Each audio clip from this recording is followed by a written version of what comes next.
ఆ పండుగకో పబ్బానికో మనం గుర్తపోయినట్టయితే చూసే ప్రజలు ఏమంటారు, ఓ బిడ్డ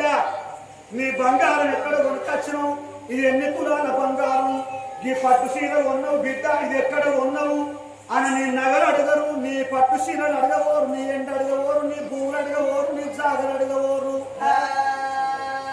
మొదగాలు ఆడదాన్ని అడిగేటి ప్రశ్న ప్రజలు, నా బిడ్డ నీకు కొడుకులు ఎంతమంది, నీకు బిడ్డలు ఎంతమంది, ఎంతమందికి పెళ్లి చేసావు, ఇంకా ఎంతమంది పిల్లగాళ్ళు పెళ్లికున్నారు బిడ్డ అని అడుగుతారు. అట్లా కాకుండా కానీ మరి మాసిపోయిన చీర కట్టుకొని ఏ సొమ్ములు లేకున్నా ఆగో మరి చంటి పిల్లగాన్ని ఒక పిల్లగాన్ని సంఖ లోపల వేసుకొని పిల్లలు చేత నడిపించుకుంటూ పోతాంటే నా బిడ్డ నీ కొడుకు ఎంత ముద్దుకున్నాడు బిడ్డ, నీ బిడ్డ ఎంత ముద్దుకున్నాడు బిడ్డ అని చెప్పి దగ్గర తీసుకొని మురిసి ముద్దు పెట్టుకుంటారాట.